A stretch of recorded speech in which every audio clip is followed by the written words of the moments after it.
Bonda, Bonda Rahma. Ini ada orang ada tadi. Oh, ada. Ada orang sini.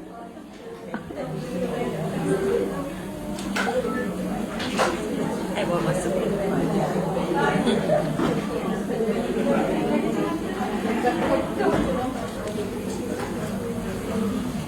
Saya teringat. Saya berdua.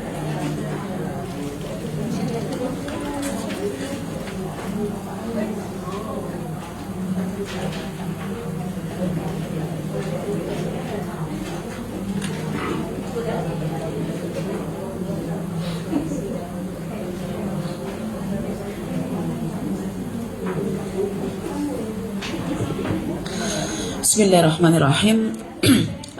Assalamualaikum warahmatullahi wabarakatuh. Innal hamdalillah nahmaduhu wa nasta'inuhu wa nastaghfiruh wa na'udzu billahi min shururi anfusina wa min sayyiati a'malina. May yahdihillahu fala mudilla lahu wa may yudlil fala hadiya lahu.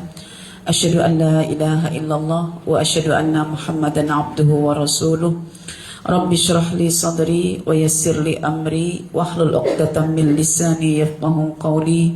Rabbi zidni ilman warzuqni fahman. Allahumma inna nas'aluka ilman nafi'an wa rizqan tayyiban wa amalan mutaqabbalan wa na'udzubika min ilmin la yanfa' wa min qalbin la yakhsha wa min nafsin la tashba' wa min da'watin la yustajabu laha. Allahumma arinal haqqa haqqa warzuqna ittiba'ah wa arinal batila batila warzuqna ijtinabah. Amin ya rabbal alamin. Oke, alhamdulillah sahabat-sahabatku sekalian, para muslimin dan juga muslimat yang dikasihi oleh Allah. Pagi hari ini insyaallah kita akan belajar Durarul Quran ya. Bagaimana kita istiqomah di atas jalan Allah yang lurus. Jadi kelas kita hari Jumat ini kelas yang berselang-seli ya, bertukar durar dengan jawahir. Kalau jawahir kita nak mengenal Tuhan kita siapa, kalau durar bagaimana kita mentaati Tuhan kita. So hari ini kita bincang kelas durar ya, Durarul Quran, mutiara Al-Quran. Hari ini kita akan bincang surah An-Nisa, ayat yang ke-94 dan 96.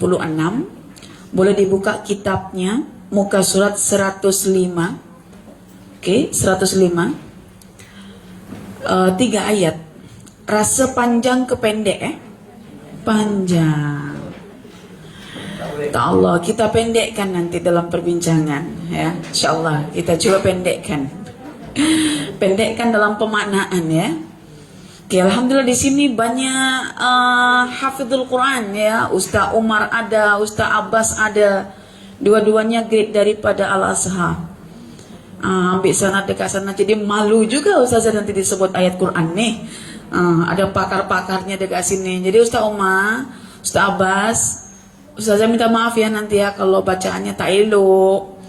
Kalau bacaannya ada tersilap ya. Biasalah gigi dah mulai gugur ya. Jadi bacaannya tidak sebaik gigi yang masih utuh semuanya. Oke, alhamdulillah, dan saya memang sangat mengalu-alukan para hafizul Quran, para hufazul Quran ini sebetulnya untuk mengaktualkan hafalan itu dalam dirinya, khususnya dalam melihat fakta-fakta yang ada sehingga Quran itu rasa hidup. Dan bahkan kepada parent-parent yang punya anak perempuan juga, sebetulnya Ustazah seronok kalau ada yang belajar dengan Ustazah, khususnya perempuan misalnya, nak belajar tentang Quranic psychology ke, Quranic parenting ke, karena perempuan kan, itu juga sangat potensial untuk boleh mengaktualkan apa yang dia hafal itu dalam kehidupannya sebagai seorang anak perempuan. Kalau anak laki memanglah, kalau boleh sebagai pemimpin keluarga memang seeloknya mengerti makna Al-Quran untuk diterapkan dalam kehidupan sehingga istri dan anaknya menjadi makhluk yang terbahagia dalam dunia kan. Makanya ada laki yang jelas-jelas juga, Ustazah mengajar muslimat, tapi kita yang muslimin ini siapa yang ajar gitu kan. Tapi adalah sebagian muslimin yang juga join karena ada istri-istri mereka yang juga join dekat sini ya. Yang masih berusaha nak tarik suaminya ke sini, tariklah selagi masih boleh ditarik. Kalau memang tak dapat, datanglah sendiri tapi minta izinnya juga ya. Oke. Surah An-Nisa, surah tentang para wanita, ayat yang ke-94 dan 96. Saya akan bacakan terlebih dahulu dan saya akan terjemahkan lalu tafsirkan secara ringkas untuk kemudian ditadabbur dan direfleksikan dalam kehidupan insyaallah. A'udzubillahi minasyaitonirrajim. Bismillahirrahmanirrahim. Ya ayyuhalladzina amanu idza darabtum fi sabilillahi fatabayyanu wa la taqulu liman alqa ilaikumus salama lasta mu'minan tabtaghuna 'aradal hayatid dunya fa indallahi maghanimu katsira kadzalika kuntum min qablu famannallahu 'alaikum fatabayyanu innallaha kana bima ta'maluna khabira la yastawil qa'iduna minal mu'minina ghairu ulil dharari wal mujahiduna fi sabilillahi bi amwalihim wa anfusihim faddalallahu al mujahidina bi amwalihim wa anfusihim 'alal qa'idina darajah wa kullu wa'adallahu al husna wa faddalallahu al mujahidina 'alal qa'idina ajran 'azima darajatin minhu wa maghfiratan wa rahmah wa kana Allahu ghafurur rahima. Shadaqallahul azim. Oke. Ya ayyuhalladzina amanu, duhai orang-orang yang telah mengatakan beriman, idza darabtum fi sabilillah, jika kamu berjalan pada jalan Allah, fatabayyanu, maka bertabayyunlah terlebih dahulu, wala taqulu liman alqa ilaikumus salama, dan jangan pula engkau memperkatakan terhadap orang yang mengucapkan salam kepadamu, lasta mu'minan, kau ini bukan orang mukmin.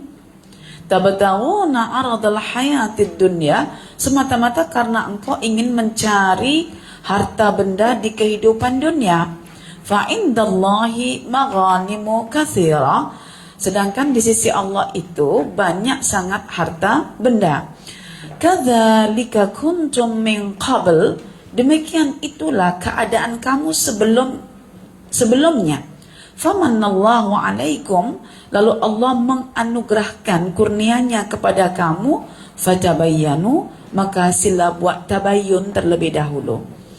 Innallaha kana bima ta'maluna khabira, sesungguhnya Allah itu dari dulu sentiasa mengetahui niat di sebalik apa yang kamu lakukan. La yastawil qa'idun, tidaklah sama orang-orang yang duduk-duduk, minal mu'minin, dari kalangan orang-orang mukmin, ghairu ulil dharar, yang tidak memiliki uzur, wal mujahiduna fi sabilillah, dengan keadaan orang-orang yang berjihad di jalan Allah, bi amwalihim wa anfusihim, dengan segenap harta benda mereka dan juga jiwa-jiwa mereka. Faddalallahul mujahidin, Allah memberikan keutamaan kepada para mujahid, bi amwalihim wa anfusihim, yang berjihad dengan harta benda dan jiwa-jiwa mereka, alal qa'idina daraja, ke atas orang-orang yang duduk diam, ya, duduk diam dengan satu darjat keutamaan. Wa kullan wa'adallahu al-husna, masing-masing, ya, baik yang berjihad di jalan Allah atau yang tidak berjihad di jalan Allah, dijanjikan oleh Allah al-husna, yaitu syurga. Wa faddalallahu al-mujahidina 'alal qa'idina ajran 'azima, tetapi bagaimanapun jua Allah lebih mengutamakan golongan mujahidun ke atas golongan qa'idun yang duduk-duduk diam dengan pahala yang lebih besar. Darajatin minhu, dengan beberapa derajat dari sisi Allah, wa maghfiratan dan juga ampunan, wa rahmatan dan juga rahmat, wa kana Allahu ghafuran rahima, dan Allah itu dari dulu Maha Pengampun lagi Maha Penyayang. Oke. Pening ke tak pening? Pening. Perempuan bila bincang tentang jihad itu malas kan? Perempuan kalau dia bincang rumah tangga nombor satu kan? Kalau bincang tentang emosi nombor satu lagi kalau digoreng-goreng kan? Tak apa, saya tanya lagi, bincang jihad seronok ke tak seronok kaum lelaki? Seronok juga kan? Okey, ini tak kisah perempuan ke lelaki, kena sama-sama seronok kalau bincang Al-Quran. Tinggal bagaimana kita memaknai ayat ini, merelitkan dengan keadaan kita, itu baru jadi nikmat. Dan kita akhirnya melihat bahwa walaupun perbincangan ini tentang masalah jihad, tapi untuk kita pun ada. Untuk kita pun perempuan ya, ada, jelas ada. Kita kan berpasangan. Mestilah suami kita lelaki kan. Nah, kalau kita punya kefahaman yang baik tentang jihad, bukan cuma suami kita, kan jadi best tuh. Nah, oke. Sekarang kita akan bincangkan secara ringkas tafsirnya. Itu tadi maknanya. Ya, jangan tengok barisnya ya, macam panjang. Tak ya tengok itu. InsyaAllah nanti jadi mudah juga kalau difahami, insyaAllah. Oke, kalau terlihat kursi ada satu tempat nih sama Bunda Zaria ya. Kalau nanti ada yang datang tak dapat kursi, dekat depan ada satu lagi. Oke. Ayat 94. Ustazah bacakan, dengar baik-baik ya. Pada ayat yang lalu Allah telah menegaskan hukuman yang amat pedih bagi seseorang yang melakukan pembunuhan dengan sengaja. Oke, pembunuhannya. So, nanti masuk di sini wilayah para askar ya, polis, menteri, dokter, masuk di sini semua nanti. Pada ayat ini Allah memberikan peringatan kepada kaum muslim untuk berhati-hati agar tidak terjerumus ke dalam pembunuhan. Salah satu kesempatan yang memungkinkan terjadinya pembunuhan dengan sengaja ialah pada waktu terjadinya peperangan dengan seseorang atau dengan sekelompok yang tidak dikenali. Wahai orang-orang yang beriman, berhati-hatilah dalam mengambil keputusan untuk membunuh seseorang, apalagi di wilayah konflik, perbatasan ke, sempadan ke, yang dua negara itu dalam keadaan perang atau memang sedang perang betul-betulan. Karena itu apabila kamu pergi melakukan perjalanan di atas muka bumi, baik untuk berperang ataupun untuk tugas apapun di jalan Allah, maka telitilah dan carilah keterangan yang pasti tentang orang yang kamu hadapi itu. Dan jangan kamu melakukan tindakan apapun kepadanya kalau kamu ragu. Dan jangan pula kamu mengatakan kepada sesiapapun yang mengucapkan salam, yaitu yang mengucapkan kalimat la ilaha illallah kepadamu, kamu bukan seorang beriman. Jangan katakan begitu. Lalu kamu membunuhnya dengan maksud untuk mencari harta benda kehidupan dunia daripada pembunuhan itu. Padahal di sisi Allah ada harta yang banyak, yang melimpah, yang lebih baik daripada apa yang kamu dapatkan daripada harta rampasan peperangan itu, yaitu berupa pahala yang berlipat ganda yang disediakan oleh Allah di akhirat. Jadi antara harta dan pahala itu lebih besar manfaat pahala. So kita jangan kejar harta, tapi kena kejar pahala. Banyak orang tinggalkan pahala demi harta. Ini fakta, bukan auta. Begitu juga lah keadaan kamu dahulu kan. Ketika kamu kafir, sebelum kamu beriman, dengan menyembunyikan keimanan kamu, lalu Allah memberikan nikmat berupa nikmat iman kepada kamu, lalu kamu beriman seperti sekarang ini. Maka cobalah telitilah dengan pasti sebelum kamu bertindak kepadanya. Sesungguhnya Allah Maha teliti terhadap apa yang kamu kerjakan dan Maha memberi balasan atas apa yang kamu lakukan. Kalau kita tidak faham ayat ini, tak boleh buat intonasi macam itu.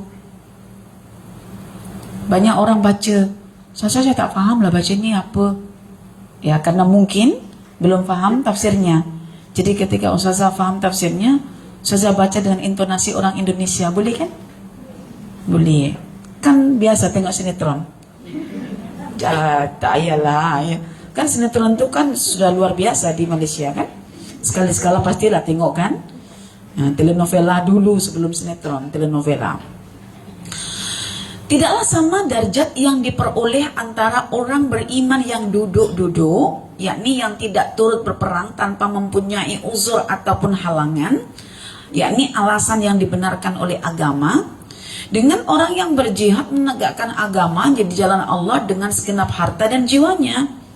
Allah melebihkan orang-orang yang berjihad dengan harta dan jiwanya atas orang yang duduk-duduk, tidak ikut berperang tanpa halangan yang dibenarkan oleh agama dengan kelebihan 1 derajat.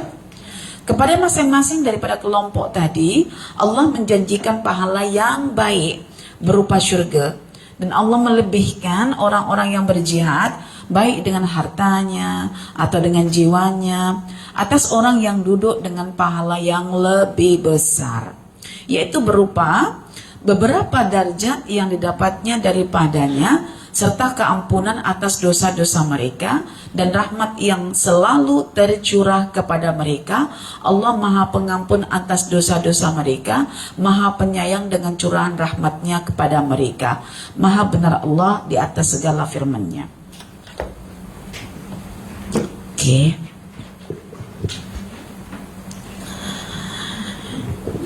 Tiga ayat ini kalau kita tafsir dan kita tadabbur, menyelitkan kaidah berinteraksi dengan Al-Quran. Ketika kita mendengar Quran, bagaimana sebetulnya respon kita ketika kita dengar ayat-ayat Al-Quran.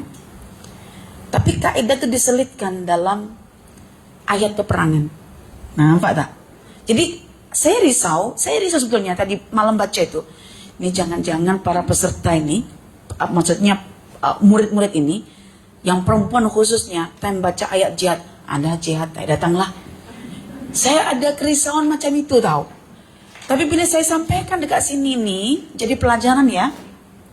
Berapa kerap kita terjebak dengan ayat yang kita kusangkakan hanyalah sekadar bincang tentang isu ini, tetapi ternyata boleh dibawa dalam skop keluarga, politik, ekonomi, sosial, budaya, kan? Jadi Quran kan dapat dilihat bergantung dari mana arah kita nak melihatnya. Kan betul? Ya memang Ustazah jujur, majority yang datang adalah perempuan. So Ustazah pun kena settlekan perempuan ini lebih banyak dan lebih dominan ya. Tuan-tuan minta maaf, tapi lelaki ini bila dapat 1 poin je, itu dia boleh huraikan panjang. Tapi perempuan kalau banyak poin itu cuma terpatikan dalam 1 poin je. Itu makanya saya nampak laki lebih seperti itu. Jadi portionnya sedikit tapi boleh menghurai. Perempuan banyak portionnya tapi dikerucutkan jadi 1 poin sahaja. Jadi sekian banyak yang dijelaskan itu yang diingat cuma rumah tangganya saja. Biasanya begitu kan Rosman? Oke. Baik. Ayat ini adalah ayat yang berkaitan tentang seruan kepada orang yang beriman. Maka saya tanya, kita sudah beriman ke belum? Sudah, ya. Mesti kita kena yakin kita beriman ke tidak. Tak boleh cakap insya Allah. Iman tak boleh permainkan pakai insya Allah. Jika Allah berkehendak, itu next time itu insya Allah itu. Hal amantum jami'an? Adakah engkau semua telah beriman? Insya Allah Ustazah tak nak dengar itu lagi. Alhamdulillah amanna. Alhamdulillah Ustazah kami beriman. Kami percaya Quran itu benar. Kami percaya Allah itu sebagai satu-satunya Tuhan. Aku pun telah membuktikan. Nah itu yang Ustazah nak. Jadi jangan cakap insya Allah ya. Insya Allah itu next time. Oke. Ustazah kan janji ya, 3 ayat itu kan panjang kan. Ustazah nak pendekkan begitu. Tapi dengan skema ya, dengan anak kalimah. Kita mulakan dengan seruan ya ayyuhalladzina amanu. Ya ayyuhalladzina amanu dijelaskan idza darabtum fi fi sabilillah ya. Ya ayyuhalladzina amanu idza darabtum fi sabilillahi fatabayyanu. Kemudian ini perintahnya, di sini larangannya. Wala taqulu liman alqa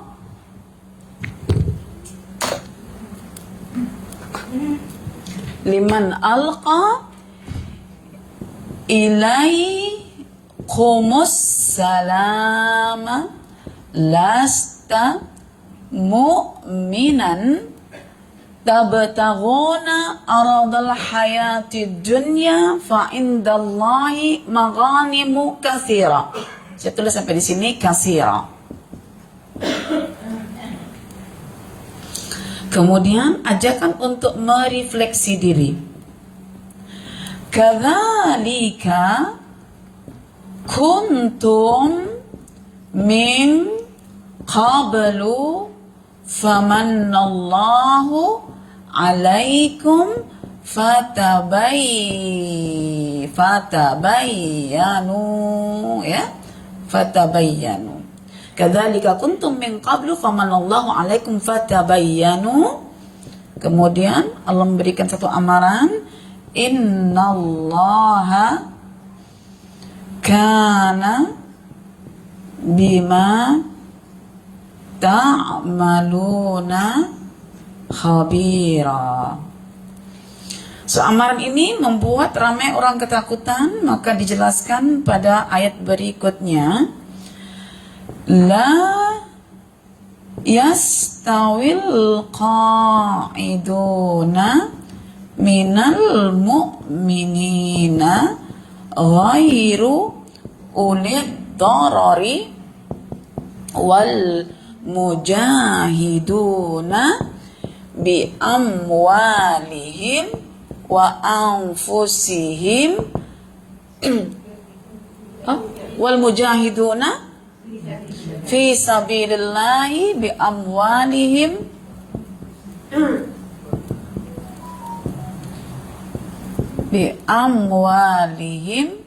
wa anfusihim. Perbezaannya apa? Faddalallahul mujahidina bi amwalihim wa anfusihim. Faddalallahul mujahidina bi amwalihim wa anfusihim alal qa'idina darajah. Dan ada sambungannya. Wa kullau wa'adallahul husna. Kemudian yang kedua dijelaskan wa faddalallahul mujahidina. Langsung ya, alal qaidina ya. Betul. Alal qaidina ajran aziman. Itu kalau kita baca dalam qiraat itu ada tanda lam alif. Itu dari segi maknanya dilarang berhenti, tapi dari segi bacaan tiap ayat berhentilah. Ya, alal qaidina ajran azima darajatim minhu wa maghfiratan wa rahmah wa kana Allahu ghafurur rahima. Dah berhenti kat situ ya. Wa kana Allahu ghafuran rahiman. Okey. 1 2 3 4 5 6 7 8. Ada 8 bahagian. Jadi pendek kan? Ke jadi panjang. Nanti jadi pendek kalau udah paham. Oke, saya jelaskan kronologi susunannya dulu. Saat ini ayat perang. Ya, di para perempuan sudah memasang pikiran semua nih. Ini tajuknya tentang seruan kepada orang-orang beriman. Ini perhatian Allah untuk orang beriman. Time kita beriman, kita diperhatikan Allah. Maka kita dipanggil oleh Allah, itu tandanya Allah perhatian ke kita. Dalam seruan ini ada dua hal, berbentuk perintah dan berbentuk larangan. Di sini perintahnya adalah untuk bertabayun. Ketika perang disuruh untuk bertabayun. Di luar perang lagi disuruh bertabayun. Tahu tabayun kan? Menyiasat dulu, mencari tahu sesuatu terlebih dahulu sebelum buat sesuatu. Jangan melulu. Ya, manusia itu suka melulu, karena itu turunnya wahyu melarang manusia untuk melulu. Oke? Fatabayyanu. Ada perintah disandingkan ada larangan. So ini perintah. Saya bagi warna biru ya. Ini perintah. Sebab iman hanya dikukuhkan dengan perintah dan larangan. Ini larangan. Larangan untuk membunuh seseorang ketika orang itu telah mengucapkan kata salam melalui kalimat la ilaha illallah. Oke, larangan. Untuk dapat menjalankan perintah ini dalam peperangan, orang beriman disuruh untuk melakukan refleksi diri atau retrospeksi.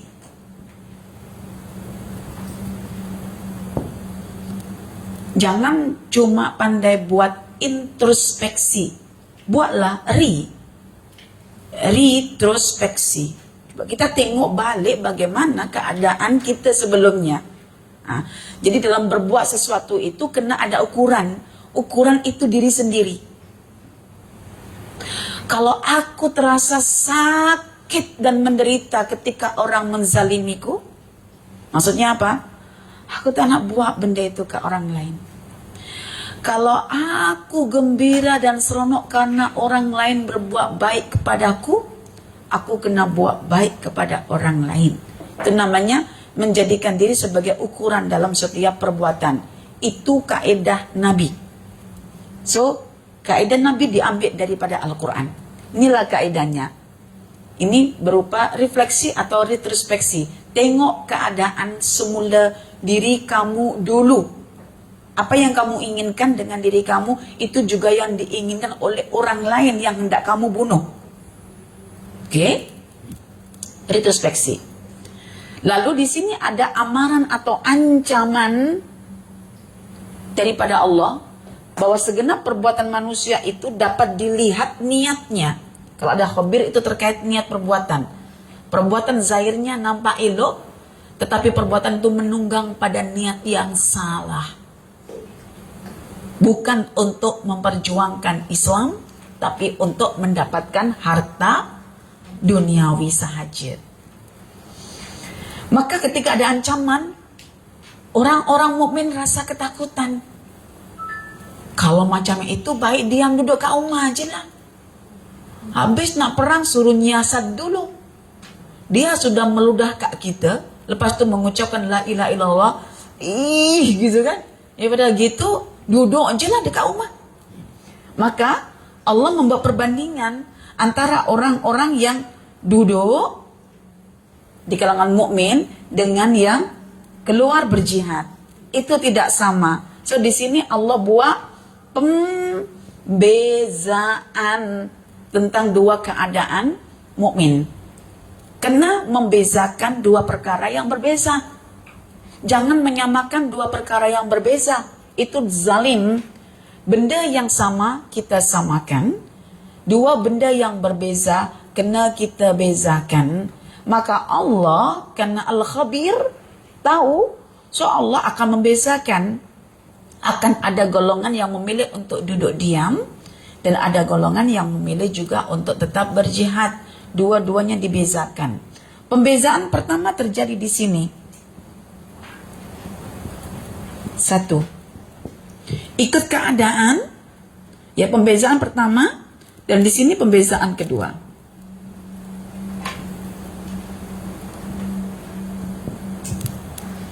Pembezaan yang pertama, ya, orang-orang yang duduk diam, tidak berperang karena ada uzur, itu dibedakan satu derajat saja dengan orang-orang yang berjihad karena tidak ada uzur. Tetapi pembezaan yang kedua terjadi, orang-orang mukmin yang duduk diam tanpa uzur, yang ini ada uzur, yang ini tak ada uzur. Yang tanpa uzur, maka dia dibezakan dengan orang yang berjihad itu berkali-kali derajat. Kalau ini satu derajat, kan? Mungkin tadi kalau saya bacakan kan pening ya, Ustazah ini satu derajat, itu berderajat-derajat. Makanya saya pisahkan di sini. Maka di sini wa kullu wa'adallahu husna itu saya masukkan di sini. Maksudnya sama-sama dapat surga nih. Sama-sama dapat surga. Karena yang satu itu tak berjihad karena uzur. Buta. Kudung itu kakinya hilang. Dah tua renta. Tapi mereka nak berjihad tapi dihalangi oleh keuzuran itu. Jadi ketika tak berjihad tetap Allah utamakan yang berjihad juga lah kan. Dengan satu derajat sahaja, levelnya nipis. Tetapi bagi yang duduk diam tanpa ada uzur, karena meminta izin kepada Nabi untuk tidak perang dan Nabi mengizinkan, so perbandingannya itu derajat, banyak derajat. Oke? Jadi ketika kita mensistematikakan susunan 3 ayat ini, kita tahu tafsirnya, kita tahu nak diletakkan dekat mana tempatnya. Karena itu di sini dilarang untuk diputuskan ya. Darajatin itu adalah menjelaskan tentang ajran azima. Ajran azima yang diperolehi oleh orang-orang yang berjihad di jalan Allah. Ke atas yang duduk diam, tidak ada uzur, itu berdarjat-darjat supaya lebih semangat. Dan ketika semangat tidak jelas pada Nabi. Nabi, kenapa mereka ini orang mukmin tak berjihad? Cukup Allah mengatakan, engkau nak mengeluhkan orang yang tak dapat darjat ke? Kamu perangkan untuk diri kamu sendiri. Kenapa kamu nak mengisukan orang yang tak perang yang Nabi izinkan itu? Adakah kamu mengeluhkan darjat yang Tuhan bagi kepada kamu? Kan tidak. Jadi kenapa kita selalu move on dalam buat kebaikan walaupun orang lain duduk diam tak nak buat baik? Karena kita buat baik itu adalah untuk diri kita, bukan untuk diri orang yang diam. Lalu kenapa kita nak mengisukan orang yang diam? Kan? Nah, kalau kita sudah bertanggung jawab dalam rumah tangga kita dengan sebaik mungkin, kenapa kita nak mengisukan suami kita? Itu tanggung jawab dia dengan Tuhan gitu kan? Nah, sudah, jadi masing-masing akan betul-betul sempurna dalam menjalankan apa yang menjadi tugas dalam hidupnya, tanpa mengiri, dengki kepada pihak-pihak yang lain. Karena Allah itu maha kaya, segala apa yang kita buat tidak kembali kepada Allah, tapi hanya kembali kepada diri kita sendiri. Jadi tidak ada hal satu isu kenapa kita menjadi dengki dan iri kepada orang yang tak buat benda baik untuk agama. Okay. Ini baru pecahan saja.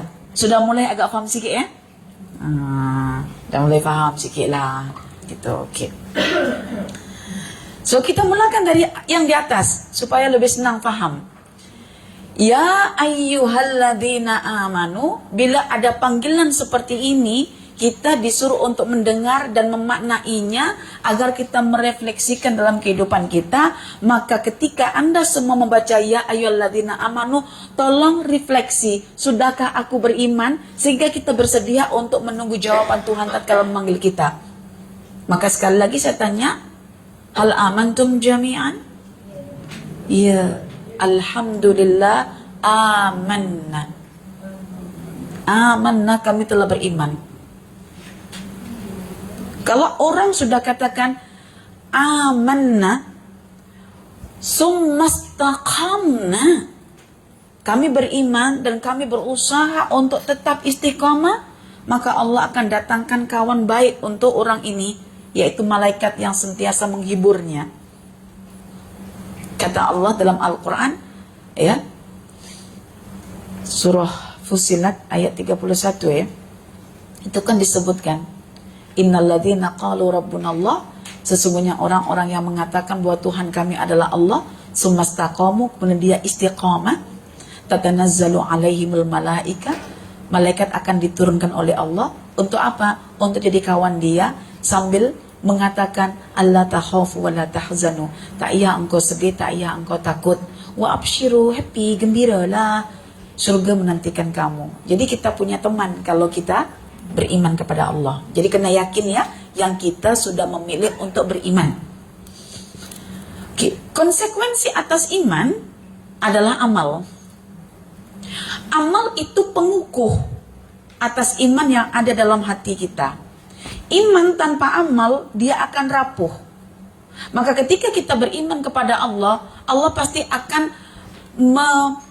menumbuhkan, mengembangkan, menyuburkan, dan menyempurnakan iman itu melalui dua nutrisi, yaitu nutrisi perintah dan nutrisi larangan. Jadi anggap saja perintah-perintah Allah itu nutrisi untuk diri kita, untuk hati kita, agar semakin kuat imannya. Anggap saja larangan Allah itu nutrisi untuk hati kita, agar semakin kuat. Seperti mana dataran tinggi, jika tidak ditumbuhi oleh pokok-pokok, pohon-pohon, ketika hujan turun, pasti dia akan runtuh. Karena itu fungsi pokok, fungsi pohon dekat area dataran tinggi, perbukitan, adalah untuk mengukuhkan tanah-tanah perbukitan itu agar tidak runtuh ketika turun hujan. Begitu juga hati kita, ketika sudah ada perintah dan larangan yang kita lakukan, ibaratnya kita menanam pokok dalam dataran hati kita, supaya ketika Allah uji tidak terus runtuh. Itu penguat. Maka kuatkan imanmu dengan mengenal apa saja perintah Allah, apa saja larangan Allah. Nak cari tahu, simple. Cari je ayat ya ayyuhalladzina amanu, akan dapat perintah dan larangannya. Paling tidak, kalau kita boleh menghafal 89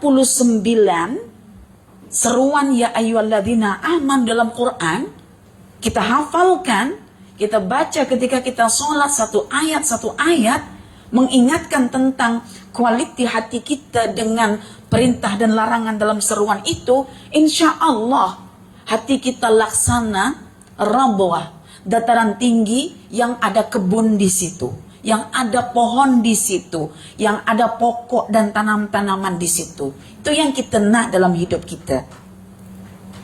Ya. Dan alhamdulillah ya, betul tersu ikut.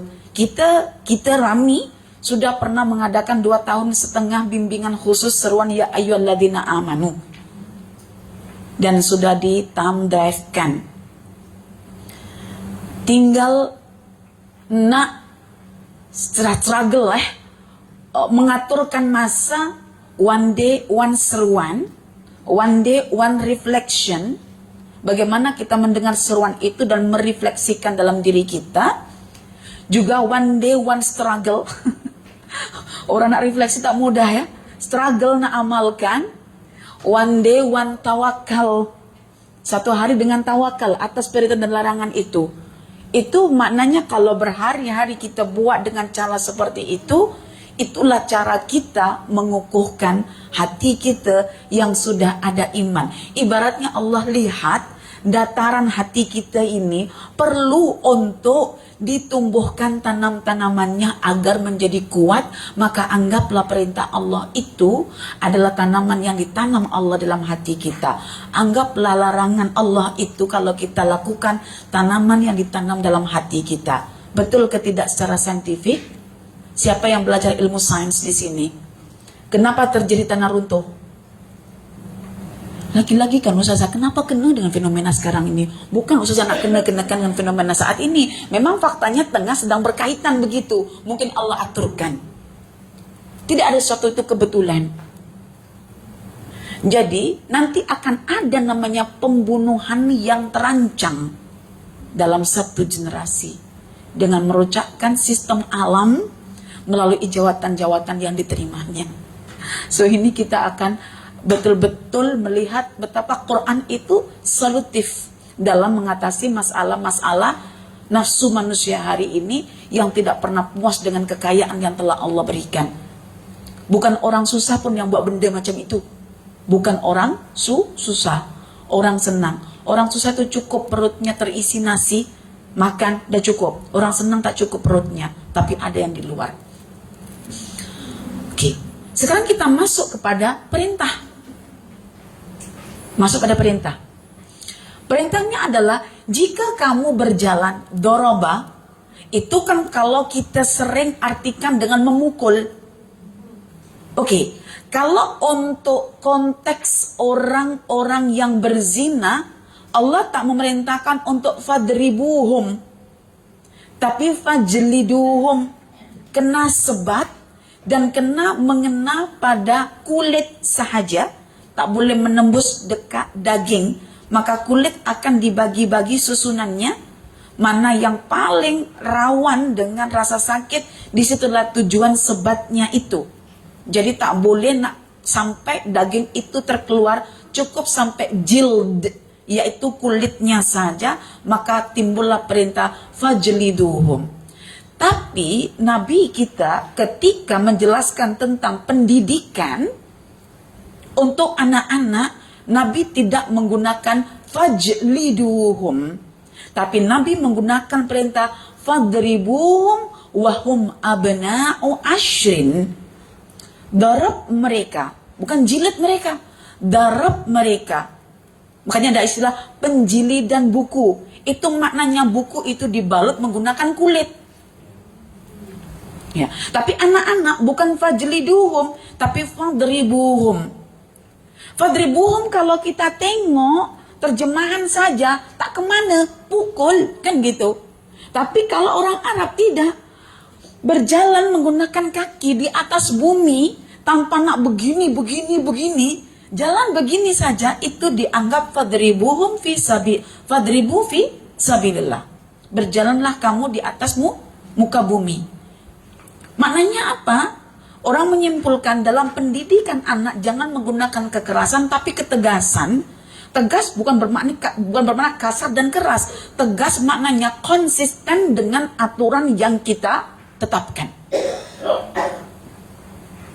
Itu namanya tegas.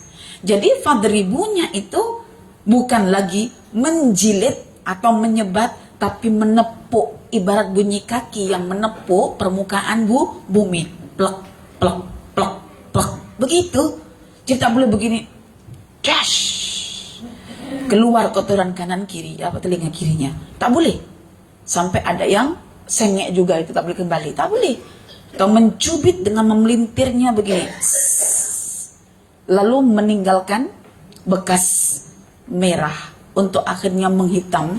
Jadi kenang-kenangan di masa yang akan datang. Lalu menyesalnya bukan main ibu bapa ini di atas kebodohan yang selama ini dia tak faham tentang kata darab. Nah, tak rugi kan masuk ayat perang kan? Perempuan-perempuan dapat dekat sini. Jangan jadi ibu-ibu yang sadis ya. Ini daraba. Darabtum fi sabilillah, kamu berjalan atas nama fi sabilillah. Maksudnya untuk perang di jalan Allah. Perang itu ada suasananya. Ada kalanya perang yang sifatnya adalah offensive, yang kita orang Islam akan bergerak menuju kawasan negara ataupun satu daerah yang dipastikan kufur dan menzalimi manusia. So perang kat situ. Ada kalanya defensif, tidak pergi ke mana, tetapi kita yang diserang oleh mereka. Mereka masuk dalam celah-celah benteng pertahanan kita misalnya. So itu termasuk kategori perang juga. Ataupun sedang berjalan bagaimanapun tapi karena lagi suasana konflik, maka boleh jadi akan berpapasan atau bertembung dengan lawan. Nah, ketika bertembung dengan lawan, baik dalam peperangan yang physical face to face, yaitu menghadap ke negeri kafir, ataupun kedatangan musuh sebagai spamnya untuk datang mencari tahu tentang keadaan orang Islam itu, dia masuk. Atau kita lagi berjalan, ternyata melampaui batas sempadan dan jumpa orang di tempat itu, tapi tidak sedang perang, tapi konflik perang di situ.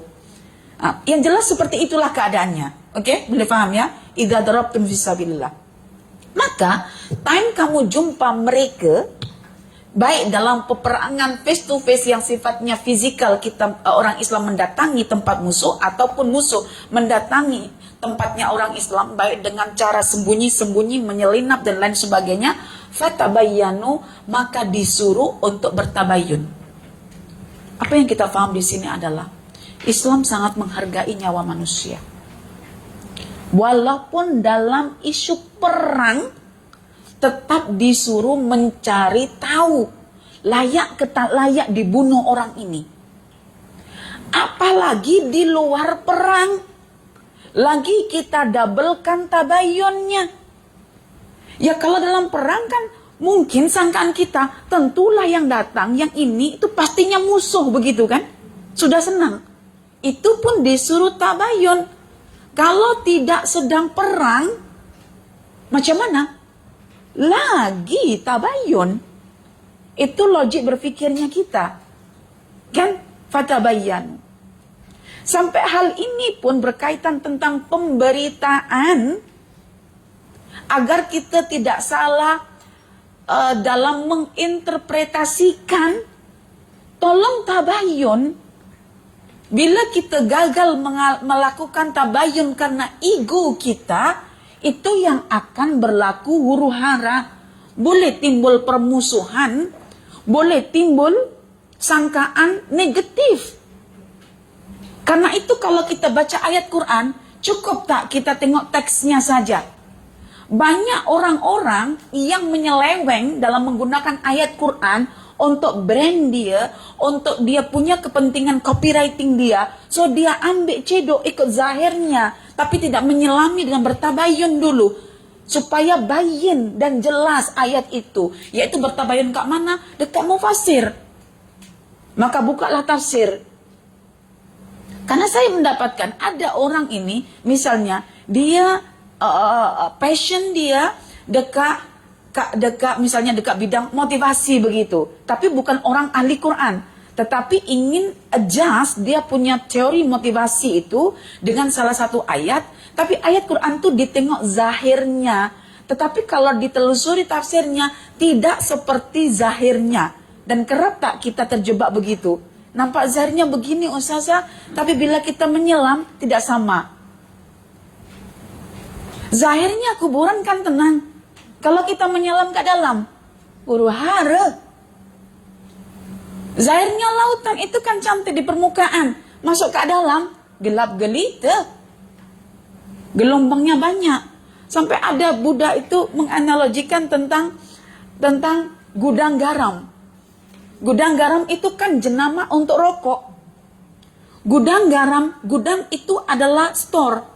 Maknanya kalau kita paham gudang garam, itu gudangnya garam.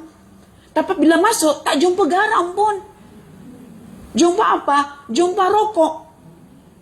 Jadi kita tak boleh adjust by cover. Kita boleh tengok, misalnya, pokok flamboyan. Tahu flamboyan tak?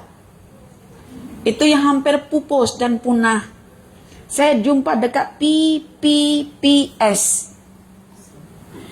Pokok flamboyan itu, kalau dia sedang tidak berbunga, macam orang tidak menghargainya. Hampir terlihat nak sakaratul maut. Tapi bukan mati. Tapi ketika dia berbunga, dia mengalai orkid. Dia merahnya itu, first time saya tengok flamboyan itu, saya menjatuh cinta.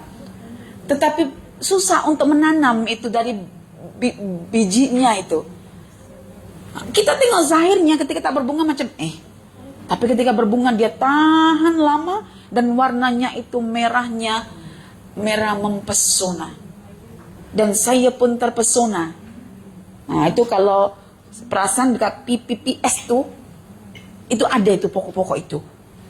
Dan setakat ini saya nampak di situ saja yang namanya pokok flamboyan. Nah, tak apa, nanti Google tu lah nanti lagi lah. Jangan sekarang. Oke? Fatabayyanu, disuruh untuk tabayyun. Oke. Ketika disuruh untuk tabayyun, maka akan timbul larangan yang mengiringi perintah tabayyun. Wala taqulu liman alqa ilaikumus salama. Kalau kamu berjumpa dengan orang dalam peperangan itu, tapi dia menyampaikan salam kepadamu, salam kepadamu adalah menyampaikan kalimat la ilaha illallah, itu tanda dia nak selamatkan diri dia, maka dia mengucap la ilaha illallah, itu dimaknai dengan salam. Salam itu selamat. Selamat itu sejahtera. Kalau ada yang mengucapkan salam kepadamu, baik melalui Assalamualaikum warahmatullahi wabarakatuh, atau melalui yang tersirat yaitu La ilaha illallah Muhammadun Rasulullah, kau kena terima ucapan ini dan engkau dilarang untuk mengatakan, hi, lasta mu'minan, kau ini pura-pura je nak beriman, nak selamatkan, gitu kan? Tak boleh. Tak boleh kita nak memutus kalimah mereka dengan mengatakan lasta mu'minan. Tak boleh kata ini. Selalunya Allah mengaitkan orang mukmin yang baru dibina imannya oleh Allah masih boleh dan besar kemungkinan terpedaya juga dengan dunia. Jadi kalau dibunuh orang ini yang mengatakan salam ini, kan dia bawa kuda, dia pun ada pedang, dia mesti ada sesuatu sebagai rampasan. So dia menumpangkan ya niat buruknya itu untuk mendapatkan harta dengan mengatakan kau kan bukan mukmin. Lasta mu'minan, perkataan lasta mu'minan, kau bukan seorang mukmin yang perlu aku selamatkan, yang perlu aku lindungi, yang perlu aku hindarkan pembunuhan. Lasta mu'minan. Tapi tujuan di sebalik kata-kata itu adalah tabtaghuna, bukan main kamu bersemangat untuk mencari. Ibtigha itu bukan main semangatnya untuk mencari. Itu mana ibtigha. Tabtaghuna arad. Arad itu adalah bahagian ataupun harta benda al-hayatid dunya. Arad al-hayatid dunya, yaitu harta benda dunia. Jadi kadang-kadang ramai mujahid yang ikut berperang karena dimotivasi oleh harta benda rampasan perang, sampai-sampai jumpa orang yang mengatakan asyhadu an la ilaha illallah, tetap ditebas juga demi dapat rampasan perang. So ini sebetulnya ujian bagi para mujahid. Kau betul-betul kerana Allah lalu kau dapat rampasan perang, atau kau betul-betul nak dapatkan rampasan perang sehingga lupa untuk menyelamatkan orang yang mengucap kalimat syahadah. Istilahnya ada orang kata sambil menyelam minum air gitu. Sebetulnya bukan sambil menyelam, dia memang nak minum airnya itu. Okey, tabtaghuna aradal hayatid dunya. Maka Allah mengingatkan, fa indallahi maghanimu katsira. Kau lupa ke di sisi Allah itu banyak ghanimah? Maksudnya ada benda lain yang kamu akan dapatkan berbanding harta benda dunia itu. Benda lain itu yang dijelaskan di sini, darajatin minhu wa maghfiratan wa rahmah. Jadi Allah nak membandingkan nih, harta benda yang kau dapat dengan menyelamatkan satu orang yang mengucapkan kalimat salam atau la ilaha illallah, lalu betul-betul dia berpetunjuk karena kamu menyelamatkannya, itu lebih baik bagi kamu daripada harta benda yang kau dapatkan. Seperti yang saya sampaikan dalam kajian Syajarah Ma'arif itu, dalam hadis Nabi disebutkan, jika Allah menjadikan kamu sebagai sebab orang lain berpetunjuk, itu lebih baik kamu dapatkan daripada unta merah. Tapi ramai orang, unta merah itu adalah kekayaan yang melimpah. Tapi ramai orang lebih mengutamakan kekayaan itu daripada petunjuk yang didapatkan oleh orang lain. Ramai orang memutuskan hubungan hanya pasal dapatan harta. Padahal harta itu kalau disebutkan aradul hayatid dunya, dia tidak konsisten, dia tidak stable, dia hanya sekejap dan akan hilang. maka disebut arad karena dia akan hilang. Dia sekejap, tapi petunjuk selama-lamanya pahala kita dapat itu. Walaupun dia nanti murtad sekalipun bagaimanapun, tetap kita akan dapat pahala itu. Dan itu lebih baik daripada unta merah, daripada harta benda dunia. Maka Allah mengingatkan, fa indallahi maghanimu katsirah. Di sisi Allah itu banyak harta benda yang lebih baik daripada rampasan perang itu.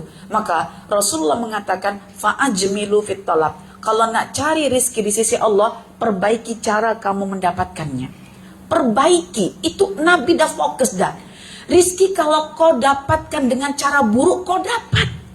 Tapi kalau kau nak dapatkan rizki dengan cara yang baik, engkau pun dapat. Sekarang kita mau yang mana? Nak dapat rizki dengan cara yang baik ke dan dapat? Atau nak dapat rizki dengan cara yang buruk ke dan kita dapat? Nak pilih yang mana? Itu yang kena kita fikirkan. Maka Nabi mengatakan, fa'ajmilu fit talab. Perbaikilah kamu dalam hal mendapatkan rizki itu. Fa inna indallahi, karena rizki yang ada di sisi Allah, la yunalu illa bitta'ah, tidak akan didapati kecuali dengan jalan taat.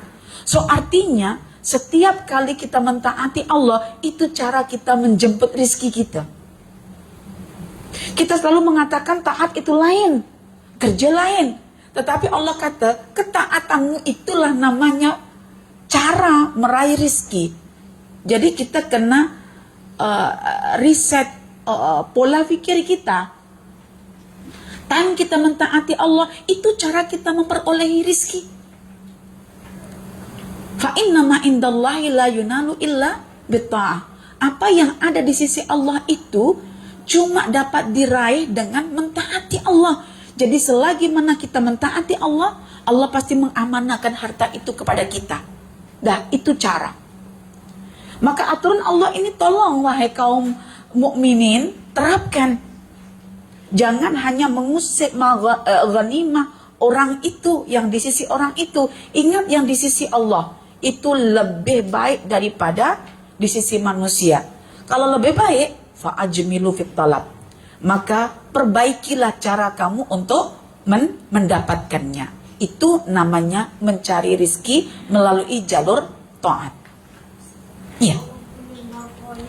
Iya, dari kata ghanimah, maghanim, harta benda, karena isunya tentang perang. Ghanimah itu harta rampasan perang yang ada pada manusia. Di sisi Allah juga ada harta rampasan perang yang kalau didapat dengan cara yang baik. Jangan suka-suka bunuh orang untuk dapat ghanimah yang haram. Tetapi bunuhlah ikut aturan Allah, nanti dapat maghanim indallah. Kan? Tapi nanti ghanimah itu sudah akan bertukar pada ketika zamannya pada ketika zamannya Umar bin Al-Khattab ketika menaklukkan negeri Irak. Fi sawadil Irak. Jadi, harta rampasan perang berupa tanah-tanah itu akhirnya tidak dibagi oleh Umar kepada para pejuang. Karena Umar adalah khalifah memikirkan generasi selepas para pejuang. Kalau dibagi semua kepada para mujahid, lalu generasi selepas itu dapat apa?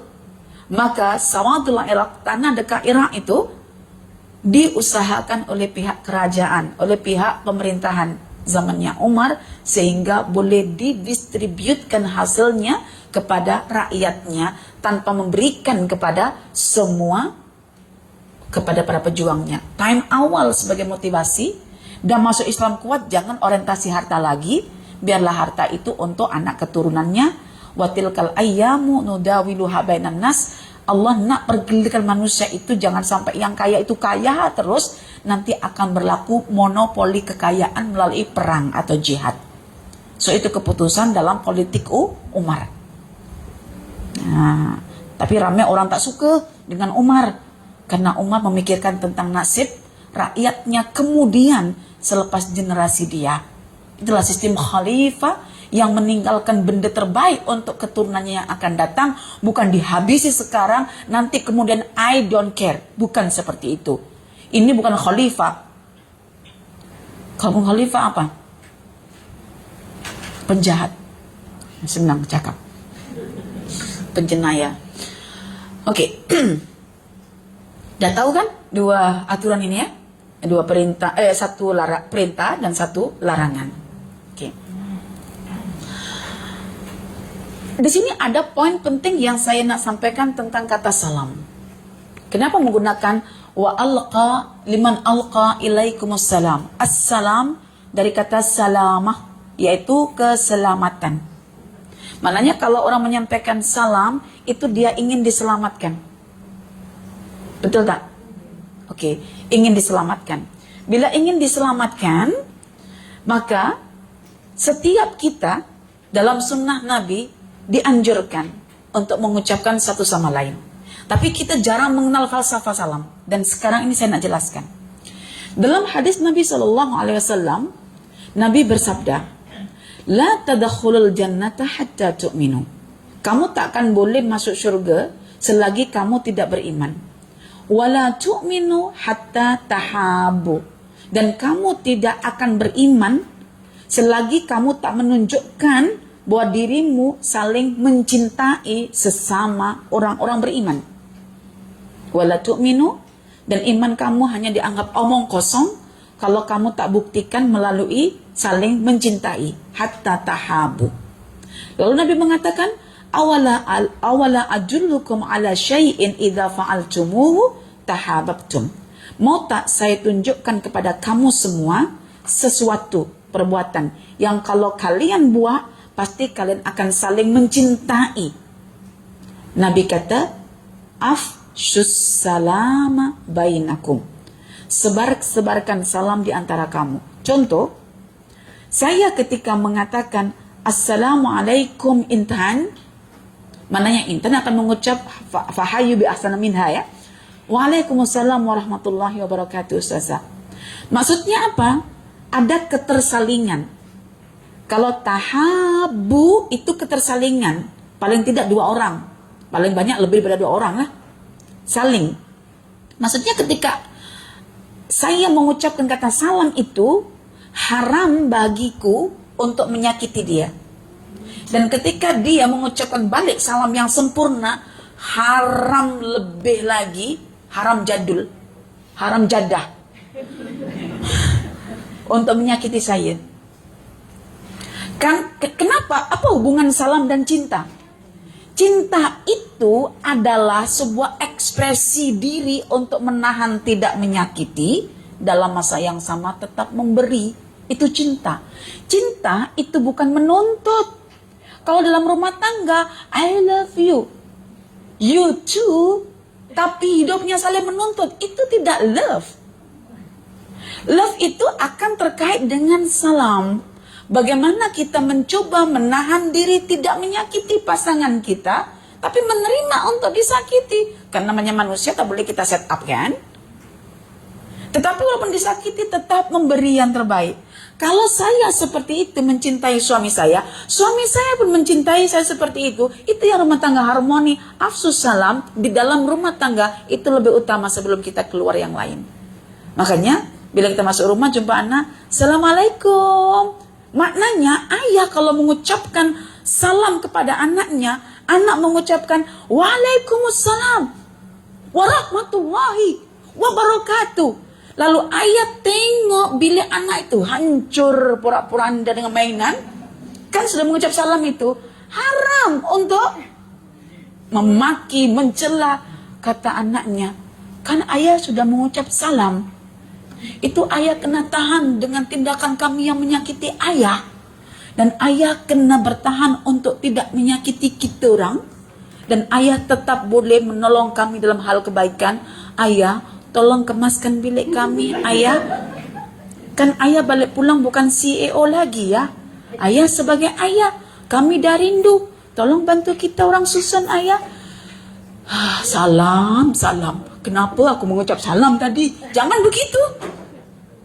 Jadi betapa kerap kita menzalimi kata salam ketika mana kita telah mengucapkan. Jadi itu akhirnya kita kenal rahasia. Kenapa Nabi mengaitkan salam dengan cinta. Dan cinta dengan iman. Dan iman itu dengan surga. Mengapa juga Nabi melarang kalau time kamu perang, jelas itu musuh kamu, jangan kamu ucapkan salam. Fadayiku, tapi sempitkan jalan mereka. Maksudnya perang. Kalau kamu ucapkan salam, haram bagi kamu untuk membunuhnya. Sedangkan perang itu timing nak bunuh-bunuh. Tapi kalau orang itu mengucapkan kata salam dan mengucapkan la ilaha illallah, haram bagi kita untuk membunuhnya. Jadi ternyata ayat ini sebetulnya turun berkaitan tentang kisah Usama bin Zaid. Jadi Usama bin Zaid itu diceritakan dia membunuh salah seorang yang ada mengatakan dalam riwayat dibunuh time perang. Ada yang mengatakan dibunuh time orang yang dibunuh ini menyusup masuk ke wilayah Islam dan terjumpa oleh Usama. Dua riwayat ini wallahu a'lam lah. Tapi yang jelas Usama bin Zaid itu cerita di sebalik turunnya ayat ini. Jadi ketika itu Usama jumpa orang ini nih. Dan ketika jumpa dalam keadaan bawa pedang. Dan ketika dijumpai Usama itu, time mau dibunuh oleh Usama itu, dia mengatakan la ilaha illallah. Usama berpikir itu hanya trik, tipu helah, tipu muslihat untuk menyelamatkan diri. Maka dipenggal juga, dibunuh juga. So berita ini, kejadian ini sampai ke telinga Nabi, dihabarkan oleh orang lain atas pembunuhan Usama ini. Maka Usama dipanggil Nabi. Kenapa engkau bunuh orang yang mengucap kalimat la ilaha illallah? Wahai Nabi, saya ingat itu trik saja Nabi. Apakah kamu sudah membedah dadanya sehingga engkau mengetahui isi hatinya? Terdiam. Lalu Nabi bersabda, nahnu nahkum bidzawahir wallahu yatawallas sarair. Kami ini cuma menghukumi zahir. Apa yang batin kita serah kepada Allah. Makanya Allah menyebut dalam surah Al-Adiyat, surah yang ke-100 ayat yang ke-10. Senang ingat 110. Wa hussila ma fis sudur. Allah yang akan menzahirkan apa saja yang disimpan dalam dada manusia. Walaupun dia menipu dengan kalimat la ilaha illallah, ada akhirat yang akan mentahsil, menzahirkan apa yang tersimpan. Kita juga banyak menyimpan cerita buruk dalam dada kita. Kita cakap A kat depan orang, tapi sebetulnya dekat dalam ini B. Tetapi Allah akan menyingkap semua itu. Wa hussila ma fis sudur. Inna rabbahum bihim yawma idzil la khabir. Kata khabir disebutkan seperti dalam ayat ini. Khabir. Allah maha teliti. Apa yang tersimpan walaupun tidak dizahirkan, itu yang Allah akan buka. So sekarang, refleksinya adalah, mintalah ampun kepada Allah atas segala apa yang kita simpan buruk dalam dada kita. Segeralah kita memaafkan orang lain yang pernah ada masalah dengan kita. Harapnya benda buruk ini akan dikeluarkan oleh Allah dan akhirnya kita menjadi bersih. Kita malu karena Allah akan menzahirkan. Dan cara Allah menzahirkan itu bagaimana? Dibuatlah muka kita yang akan menampung kesalahan kita. Ada kalau khurtum, ada nanti orang itu ketika dizahirkan dadanya yang mengandungi keburukan, dipindahkan ke mukanya sehingga hidungnya macam belalai. Semua orang nampak. Karena itu masa Allah menzahirkan. Siapa kita? Maka jangan menutupi aib kita atas menumpang untuk benda baiklah aku buat ini, tapi niatnya buruk. Maka sudah dilarang oleh Allah. Lasta mu'minan, jangan kamu cakap. Sedangkan tujuan kamu tabtaghuna ardal hayatid dunya. Lesannya ini cuma trik. Tapi tujuannya adalah nak dapatkan harta. No. Jangan buat benda macam itu. Ya, jangan menumpang pada benda-benda yang baik itu, benda yang buruk. Jadi nak dapat harta ditumpangkan kepada niat fisabilillah. Tak boleh. Ya, kalau dengan cara seperti itu. So ini adalah makna salam. Jadi kalau misalnya ya Nadia ya, Linda jumpa Intan.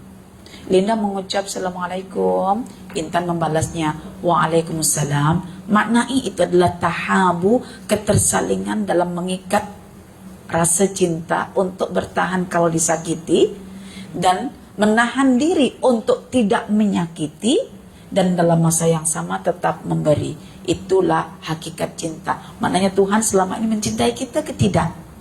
Mencintai. Dia tahan dirinya untuk menghukum kita di saat kita menyakitinya. Tapi dalam masa yang sama Tuhan tetap memberi. Maka Tuhan dikatakan as-sabur, as-syakur. Sabar dengan perangai kita, tetap berbuat baik, mensyukuri apa yang kita buat. Itulah Tuhan kita. Jadi baik Tuhan kita. Yang tak baik cuma diri kita.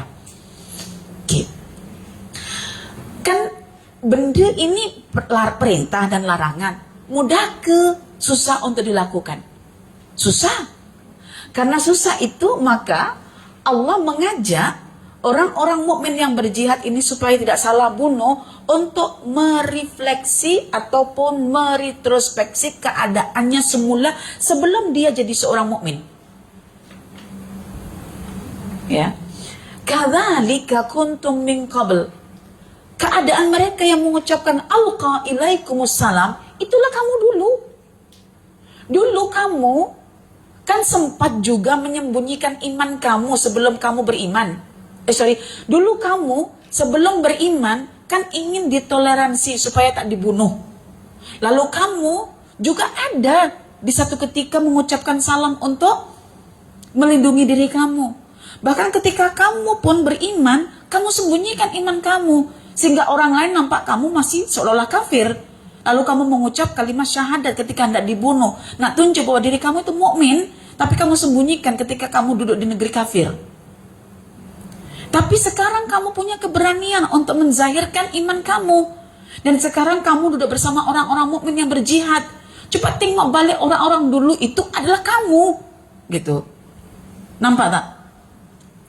Jadi ukuran dalam melakukan sesuatu perbuatan adalah diri kita sendiri. Jadi orang yang mau membunuh dan mungkin sudah membunuh, orang-orang yang telah mengucapkan salam, baik dalam bentuk assalamualaikum ataupun dalam bentuk la ilaha illallah, ini mereka itu adalah kamu dulu. Kamu dulu belum beriman. Ketika misalnya kami menyerang, kamu berlindung dengan kata salam. Kamu dulu barangkali sudah beriman, tapi karena di negeri kafir kamu sembunyikan. Time kami serang, kamu zahirkan dengan kata-kata asyhadu an la ilaha illallah. Lalu sekarang kamu sudah kuat dan kamu berani dan terzahirkan iman kamu dan bergabung dengan orang-orang beriman. Coba tengok balik dulu kamu macam mana. Itulah cara kamu memperlakukan. Dulu ketika kamu seperti itu, maunya kamu diapakan? Ditoleransi kan? Dimaafkan kan? Diselamatkan kan? Seperti itulah mereka juga ingin. Dan keinginan mereka dibahasakan melalui salam dan juga kalimat la ilaha illallah. Nah dari sini kita belajar sebuah kaidah bahwa ukuran untuk melakukan sesuatu perbuatan adalah diri kita. Ini dalam Islam disebut dengan mengiktibari keadaan. Ambil pelajaran. Semakin banyak orang menyakiti kita, Allah mengajarkan kau jangan sakiti orang. Karena orang yang akan kau sakiti itulah kamu dulu. Jadi seolah-olah orang yang menyakiti kita itu Allah hadirkan sebagai sebuah pelajaran. Tanpa orang menyakiti kita, kita tidak akan mengambil pelajaran untuk tidak menyakiti orang lain. Jadi karena dia mengajarkan kita melalui tindakan jahat dia, kita dilarang untuk menyakiti balik orang tersebut. Tapi berbuat baik kepada orang tersebut. Terima kasih karena engkau telah mengajarkan satu perkara besar dalam hidupku, bahwa aku tidak akan pernah melakukan kejahatan yang pernah kamu buat kepadaku untuk aku nisbahkan kepada orang lain, karena betapa sakitnya ketika engkau perlakukan aku seperti itu. So aku melihat orang lain itu adalah diriku di masa lalu. Selepas itu kan? Dan dalam hadis Nabi itu dikatakan begini, "Unzur ma tuhibbu minan nasi ayyatuhu ilaika faf'alhu bihim, wanzur ma takrahu minan nasi ayyatuhu ilaika fadharhu anhum." Bila kau nak buat sesuatu ke orang lain, kata Nabi, tengok apakah sesuatu yang paling kamu suka daripada orang lain ketika buat kepada kamu.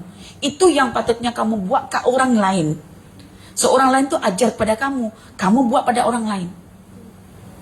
Dan tengok juga apa yang kamu tak suka orang buat kat kamu, maka tahanlah diri kamu untuk tak buat kepada orang lain.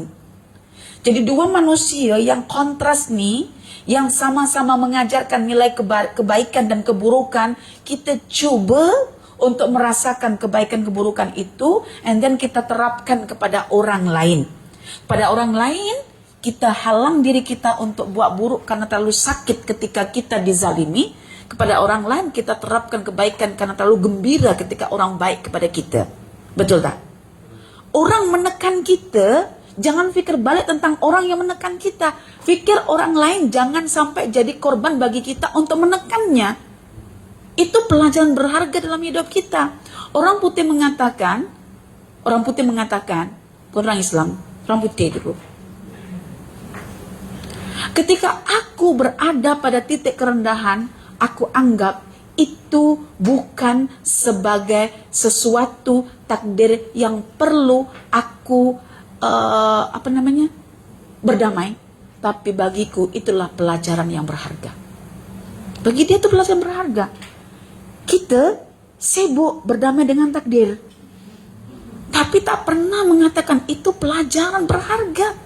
Tapi orang putih non-muslim, dia buat dalam ulasan mereka itu pelajaran. Dan saya teringat perkataannya Al-Hasan Al-Basri, jika orang perlakukan buruk pada kamu, padanya itu ada pelajaran berharga. Bukan padanya itu kita kena belajar untuk berdamai, tetapi ada pelajaran berharga. Makanya kita tidak boleh untuk menimpakan perkara balik kepada orang itu, sama-sama buruk, tetapi dikatakan dalam Quran itu idfa billati hiya ahsan, balasi dengan cara yang terbaik. Tetapi ini teori dalam Quran, praktisnya kadang susah. Di sini nih sakitnya ustazah, nak buat I'm so sorry ustazah. Tapi kita kalau percaya Quran, kita dituntut untuk itu. Dan ketika ramai orang buat itu, datang silih berganti, itu Allah sedang melatih kita satu. Makanya orang buruk kat kita bukan satu orang kan? Banyak tak? Karena Allah sedang melatih kita. Oke, ini bincang jihad ke tak ini? Hanya datang, nanti jangan buruk sangka. Ini bincang tentang politik ustazah. Aduh, karena datang. Politik memeningkan kepala. Oke, fatabayyanu. Boleh faham di sini ya? Ini retrospeksinya. Karena itu ditutup dengan dalam retrospeksi ini yang kena kamu buat itu. Lepas kamu retrospeksi, coba kamu buat nih. Ini benda ini susah. Maunya belas aja. Tabayun. Jadi apapun yang kita tidak clear, diperjelas. Isu saat ini adalah kita masing-masing ego. Benda itu tak jelas. Sampai ada, saya tak salahkan jika kata-kata manusia layak untuk interpretasi dan reinterpretasi. Sebab kata-kata manusia ini memunculkan banyak sangkaan. Tapi kalau Al-Quran tidak ya, kita kena jelas ya dalam Al-Quran. Tapi manusia ini kadang-kadang susah untuk difahami, dia punya kata-kata, punya penjelasan, punya ini semua. Jadi apalagi kata-kata manusia ya, kena diperjelas. Jangan sampai kita mengambil sesuatu itu hanya sekadarnya, oh ini yang saya paham. Coba buat klarifikasi yang jelas supaya tidak timbul gap dalam kehidupan kita. Ya, kena berani. Jadi dalam hal benda macam ini, daya sensitif kena ditepikan, daya rasional kena diutamakan. Ini maksudnya apa? Kenapa kamu buat benda macam ini dalam tulisan seperti ini? Coba buat klarifikasi. Itu namanya kita pemberani. Jangan mengambil sesuatu, mengikut apa yang kita paham, tetapi ternyata ayat itu mengandungi banyak maksud di sebaliknya. Oke? Baik. Kemudian Allah mengancam di sini, innallaha kana bima ta'maluna khabira. So Allah menyebut tentang namanya Al-Khabir, bahwa khabirnya Allah itu adalah diterapkan kepada amal manusia. Amalnya berjihad mungkin, tetapi niatnya rupanya untuk dapat ghanimah, Maka orang yang tak layak dibunuh juga demi ghanimah. Itu kan jahat namanya. Nah, yang istilah menumpang-numpang ini bahaya sebetulnya. Yang menumpang-numpang ini bahaya. Niat katanya berjihad, tetapi dunia menumpang pada jihadnya. Maksudnya bukan semata-mata karena berjihad, tetapi untuk dapatkan dunia, sehingga pelbagai cara pun ditempuh juga. Orang sudah mengatakan salam, orang sudah mengatakan la ilaha illallah, tetap dibunuh juga. Oke, makanya jangan heran ya, ayat ini itu diletakkan selepas ayat pembunuhan. Siapa yang sengaja membunuh orang tanpa alasan, maka dia bukan cuma dapat laknat, tetapi dia juga dapat ghadab, kemurkaan, dan dimasukkan dalam neraka jahanam dalam keadaan siksaannya sangat pedih.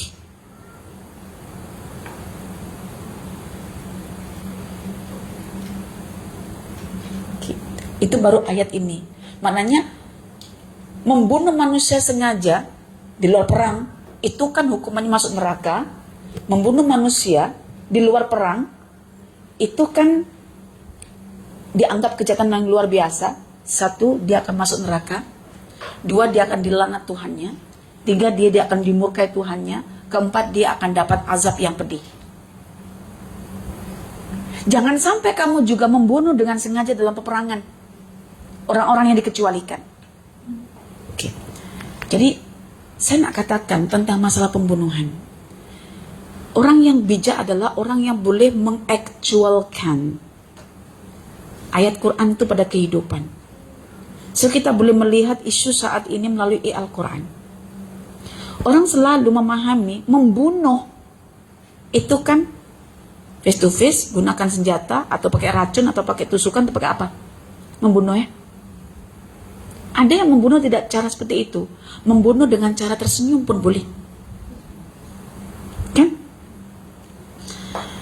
Dalam Al-Quran itu, ketika Allah bincang tentang masalah Qabil dan Habil, pada surah Al-Ma'idah, pada ayat yang ke-31 itu endiannya Qabil meratapi kesedihannya dan dia menunjukkan rasa penyesalan yang paling dalam sampai dia diajarkan oleh Gagak untuk menimbun adiknya yang dibunuh. Sebab alam itu mengajar kita bagaimana cara berinteraksi. So diajarkan oleh Gagak itu. Ayat 31 kan. Lepas itu bila masuk ayat 32, coba perhatikan itu. Ini yang kadang kita lupa satu perkara. Min ajli dzalika katabna ala bani Israila annahu man qatala nafsan bighairi nafsin aw fasadin fil ardi faka'annama qatalan nasa jami'an wa man ahyaha faka'annama ahyan nasa jami'an. Oleh karena itulah kami tetapkan keputusan kepada Bani Israel. Siapa yang bunuh satu orang itu sama dengan membunuh semua manusia. Siapa yang menghidupkan satu orang sama dengan menghidupkan semua manusia. Karena itu man qatala nafsan, siapa yang bunuh satu manusia bighairi nafsin, bukan tanpa haknya, maksudnya orang yang dibunuh ini tidak layak dibunuh karena orang ini tidak membunuh orang lain, tidak ada kisas. Ya, man qatala nafsan bighairi nafsin au bighairi fasadin, bighairnya dihilangkan, cukup bighairi satu saja. Tapi ayat itu sebenarnya begini, man qatala nafsan bighairi nafsin au bighairi fasadin fil ardi.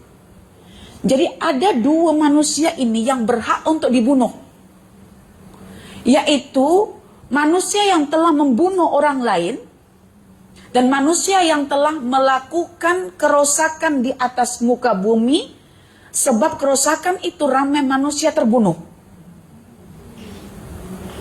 Dan itu dijelaskan dalam Al-Quran surah Al-A'raf ayat yang ke-56, wala tufsidu fil ardi ba'da islahiha.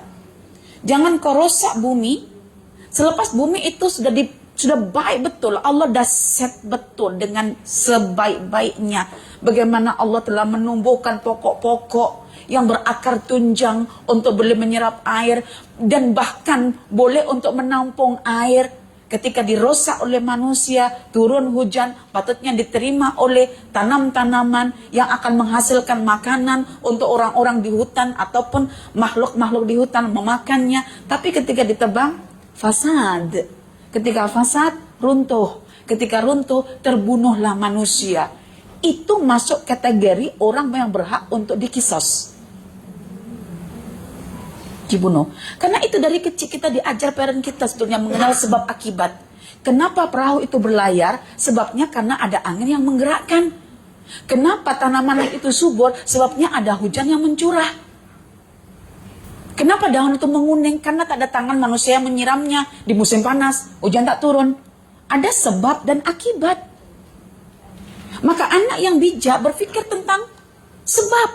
Kalau aku buat begini, hasilnya bagaimana ya? Dipikir. Tapi orang sekarang, dia tak pikir akibatnya. Yang penting, dia dan keluarga senang. Maka menggunakan au fasadin fil ard, nanti tengok dalam surah Al-Maidah itu. Tadi malam sampai lama, Ustaz sudah menunggu saya dekat bilik gitu kan. Saya diraikan belajar, saya menikmati. Saya kata, ya Allah, ayat ini kalau kita baca menghafal. Dulu saya menghafal kan. Macam, yang penting lulus aja ikhtibarnya gitu. Tak pedulilah apa dia punya makna begitu. Jadi ketika itu saya rasa macam bosan juga lah saya menghafal itu.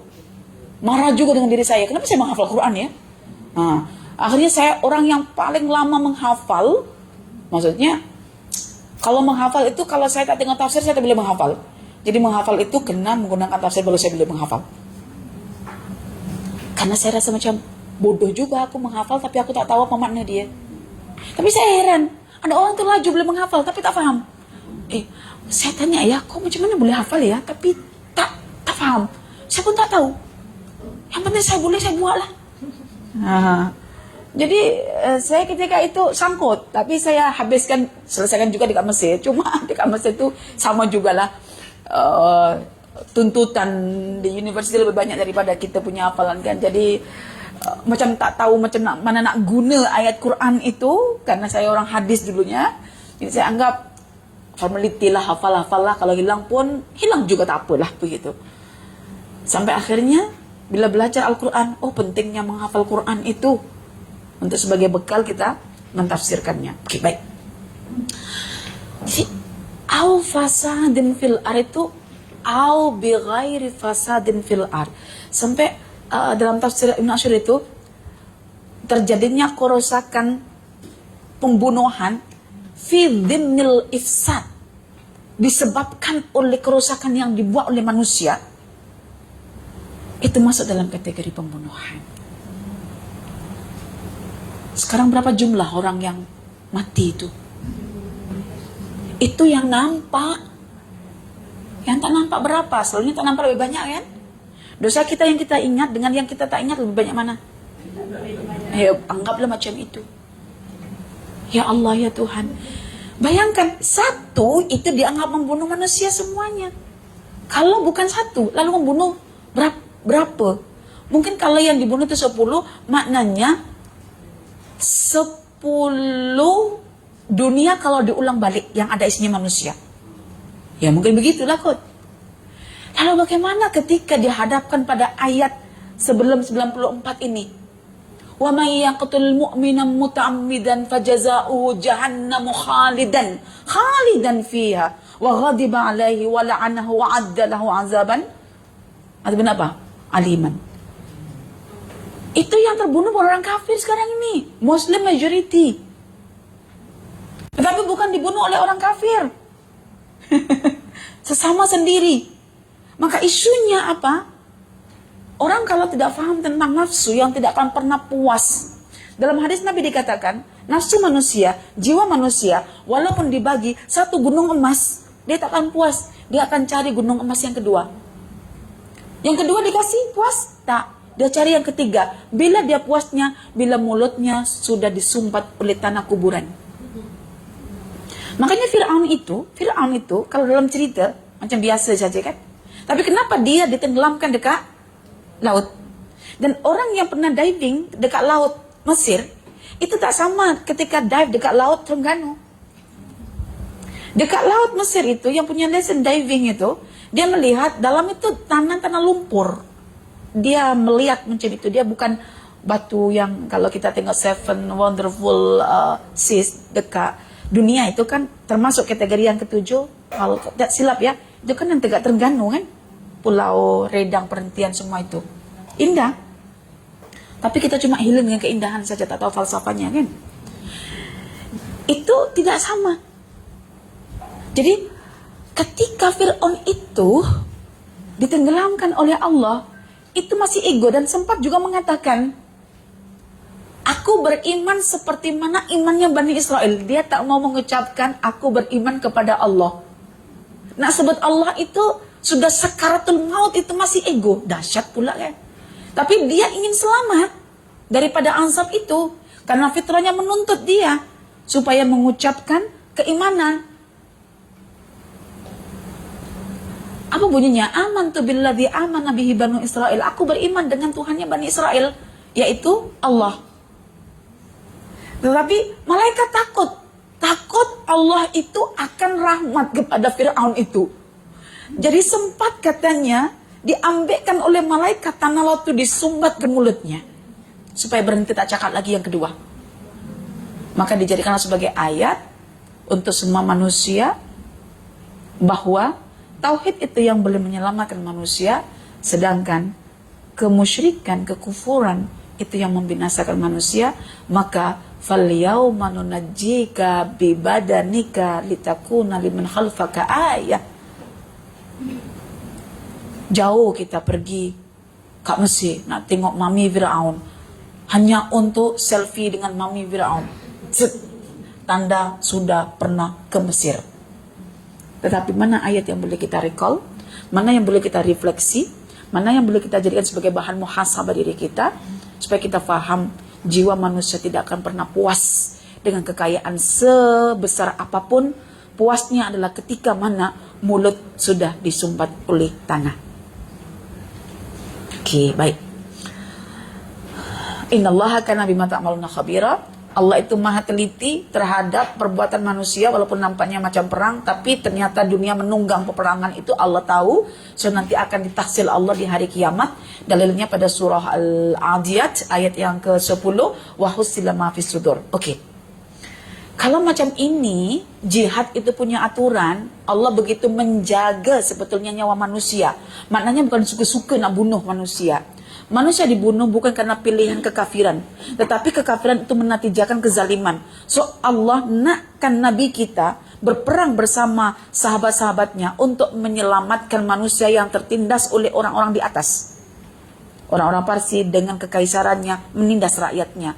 Orang-orang Rom dengan kerajaannya menindas rakyatnya. Maka Nabi tak nak jadi kaisar, tak nak jadi raja, nak jadi nabi sahaja, yaitu yang menyampaikan berita, bukan sebagai raja yang berkuasa ataupun sebagai kaisar yang menekan rakyatnya. Oke? Jadi kan susah juga, takut juga. Okelah, maka akan pecah dua suara dalam perang ini. Satu, maka Allah mengatakan, walau demikian ada aturannya. Allah tetap menetapkan orang-orang mukmin yang akhirnya memilih untuk duduk tanah perang dan yang memilih untuk berperang itu tidak sama. Tidak sama. Oke? Tidak sama. Jam berapa ya? Oke. Masih boleh tahan tak? Boleh. Mukmin yang memilih untuk diam, tidak ikut berperang tanpa ada uzur, itu tidak sama dengan mukmin yang berperang di jalan Allah yang tidak ada uzur sebetulnya untuk tak perang, akhirnya memilih perang dengan segenap harta dan jiwanya. Itu dua perkara yang sangat dibezakan. Bila dibezakan, itu ajakan daripada Allah. Kamu nak tempatkan diri kamu dekat sini ke dekat sini. Setiap ada pilihan, mesti Allah akan sertakan rewardnya supaya orang boleh memilih. Kita memilih sesuatu itu mesti ada alasan, mesti ada manfaat yang akan kita dapat. Mengapa? Karena kita fakir. Kalau fakir, dalam setiap aktiviti kita ada unsur untuk cover kefakiran kita. Kita kerja dekat kerajaan tak digaji, mana kita mau? Karena kita fakir dengan harta untuk kita survive dalam kehidupan rumah tangga. Betul kan? Jadi tidak sama. Sebetulnya ayat ini awal mula turun, dia tidak menggunakan kata ghairu ulid dharari, ini tidak ada. Yang ada ketika turun adalah la yastawil qaiduna minal mu'minina wal mujahiduna fi sabilillahi bi amwalihim. Itu bunyinya. Time turun ayat ini Nabi panggil sekretaris dia, yaitu Zaid bin Sabit. Wahai Zaid, tulislah firman Allah ini. Kan Nabi kan ummi, tak boleh tulis. So suruh Zaid. Tiba-tiba ketika Zaid tulis tu, datang Abdullah bin Ummi Maktum. Yaitu orang yang semangat belajar tapi dia buta.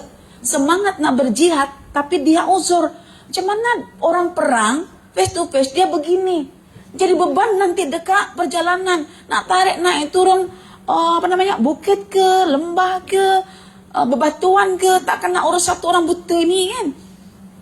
Kalaupun dah dibawa sampai nak perang begini-begini ke, tetap Islam menggunakan mata untuk memandang time perang.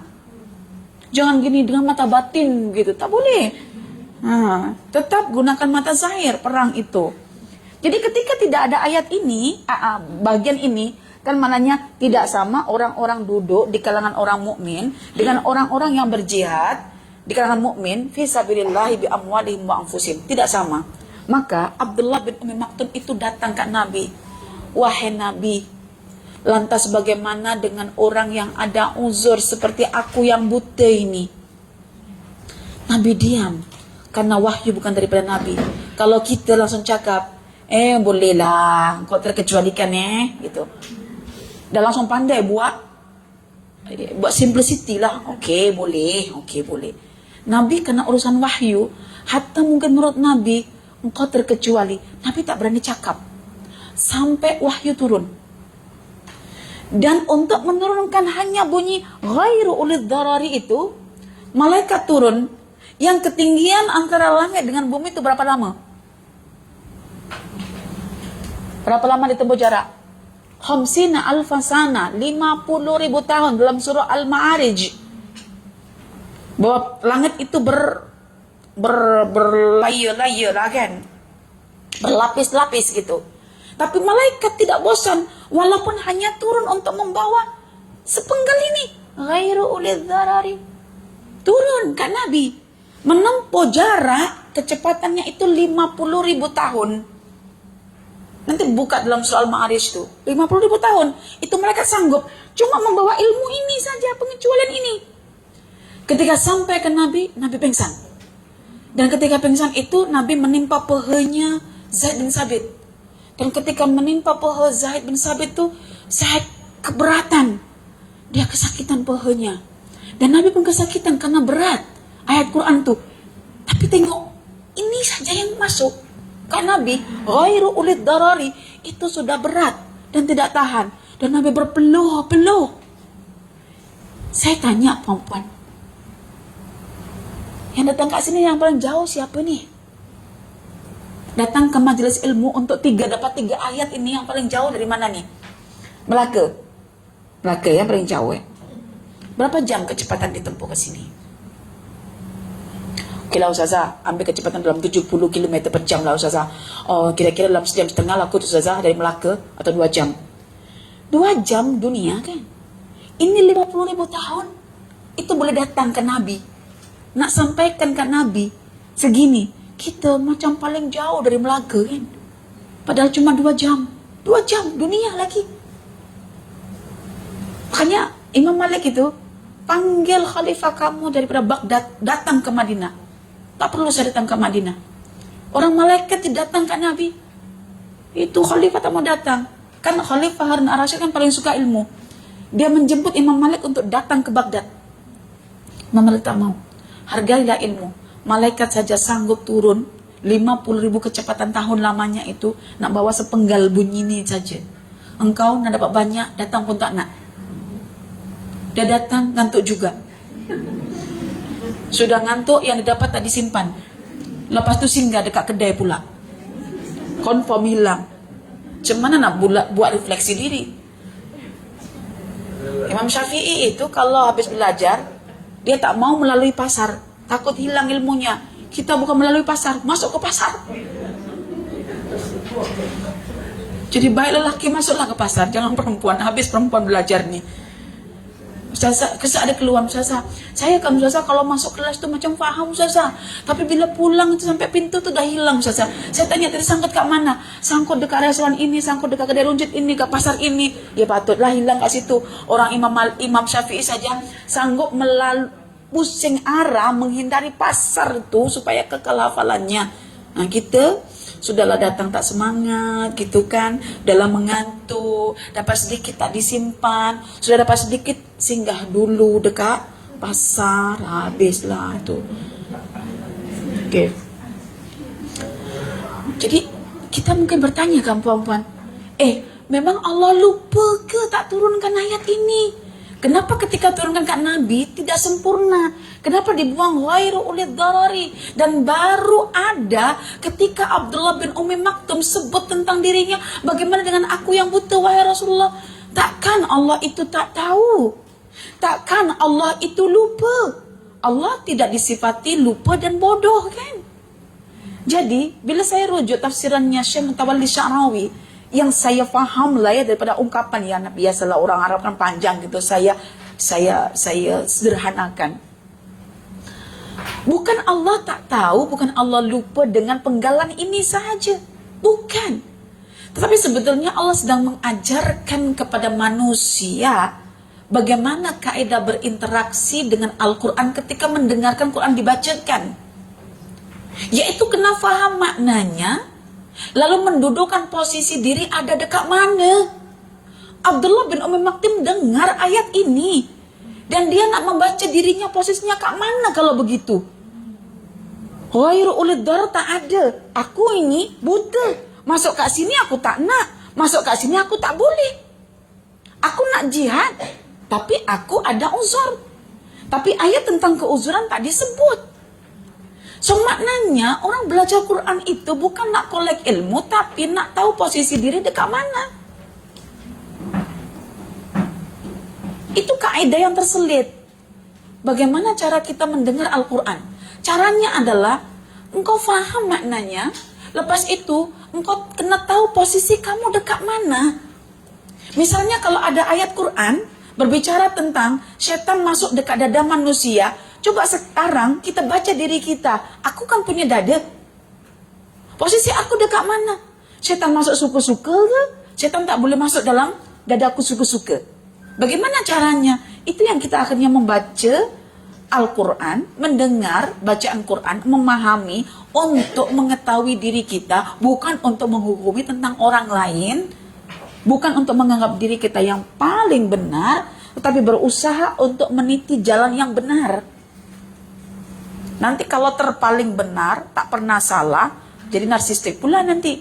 Terpaling, padahal ada kalanya kita tahu perkara, orang lain ada tahu perkara yang lain. Yang kita perlu untuk tahu perkara pada orang lain itu. Jadi tak boleh kita nak kata terpaling. Terpaling benar maksudnya. Itu kaidahnya. Oke. Wah, lepas ni Ustazah rasanya tak boleh laju aku baca Quran ni Ustazah.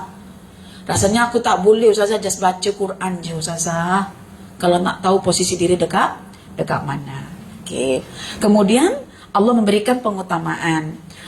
Orang yang berjihad dengan harta benda mereka, dengan jiwa mereka, ya, itu lebih baik satu darjat dibandingkan orang mukmin yang duduk diam tidak perang karena ada uzur.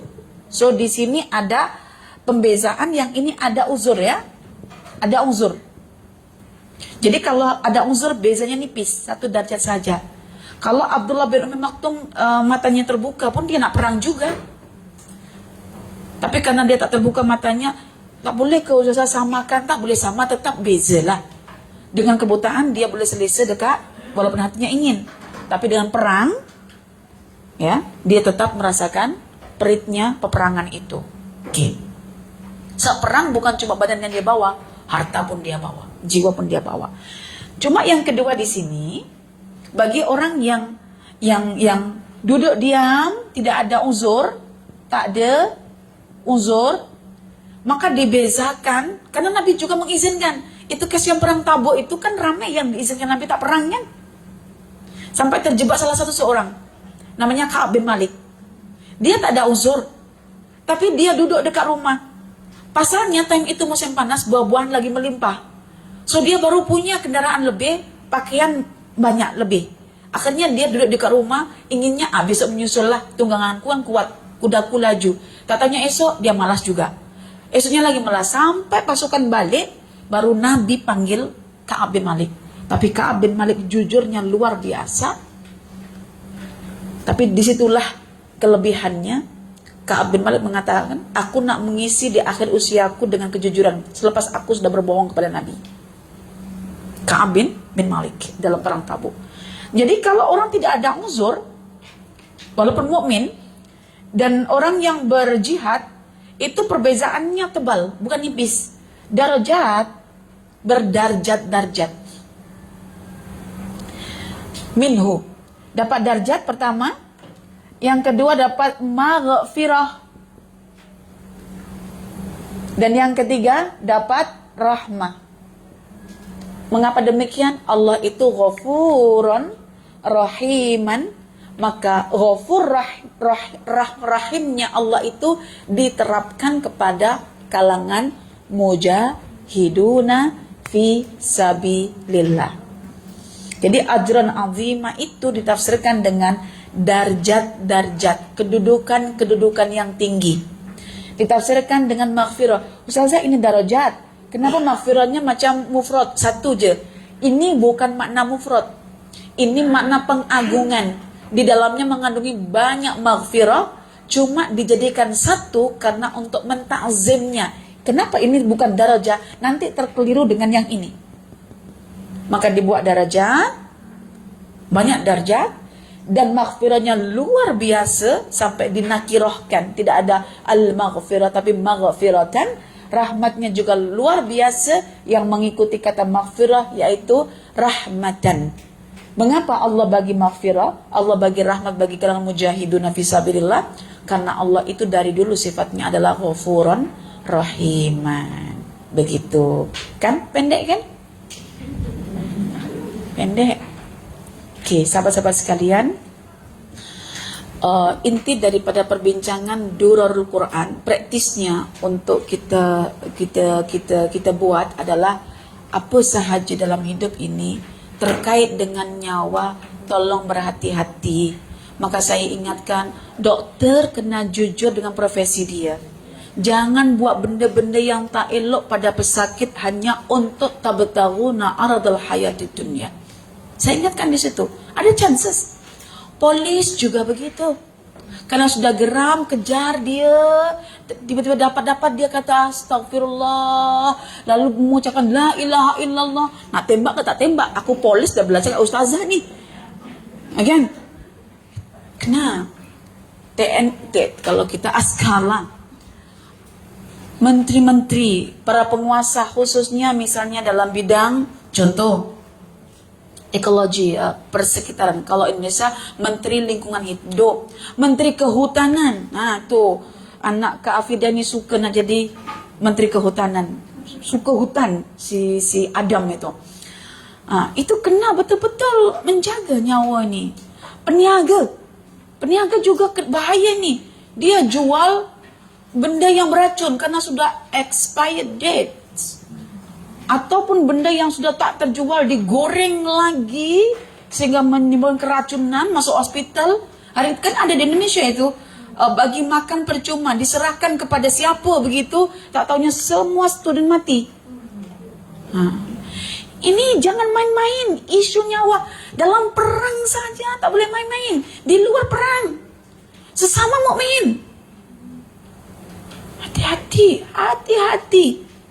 Dan ada juga pembunuhan yang dengan cara tersenyum, yaitu menyakiti jiwa manusia sampai manusia itu mati menderita perlahan-lahan dan akhirnya mati. Itu juga pembunuh. Jadi kalau kita tak boleh nak jaga isteri-isteri kita, tak boleh nak buat rawatan skincare untuk isteri kita, bagilah skincare dalaman jiwanya itu. Bagi keselesaan, bagi ketenangan para isteri ini, supaya isteri sehat, badannya sehat, fikirannya sehat, jiwanya tak mati mengenaskan dengan cara perlahan-lahan binasa. Dan ini terjadi di kampung-kampung saya juga terjadi. Istri mati mengenaskan. Kadang-kadang anak yang membuat ibunya mati dengan perangainya. Perlahan-lahan dia bunuh ibunya dengan cara tersenyum, yaitu sholat tak ada apa, tapi dia buat pasal so ibunya meninggal. Nah, ini kena pembunuhan psikologi. Pembunuhan psikologi. Banyak juga orang yang menekan dalam media sosial itu, sampai yang ditekan itu betul-betul masuk uat. Untung tak mati. Kalau mati, karena kata-kata kita, maka sebaik-baik orang yang halus perasaannya adalah yang menata ucapannya agar tidak menyakiti sesamanya. So ini pelajaran dalam Darul Quran. Susun balik kata-kata kita, pastikan hati kita bersih dan selamat, sehingga kata-kata kita juga tidak menyakitkan, tetapi memberi manfaat kepada orang yang mendengarkan. Wallahu a'lam. Aku qauli hadza wa astaghfirullah li wa lakum. Subhanakallahumma wa bihamdika asyhadu an la ilaha illa anta astaghfiruka wa atubu ilaik. Walhamdulillahirabbil alamin. Wassalamualaikum warahmatullahi wabarakatuh.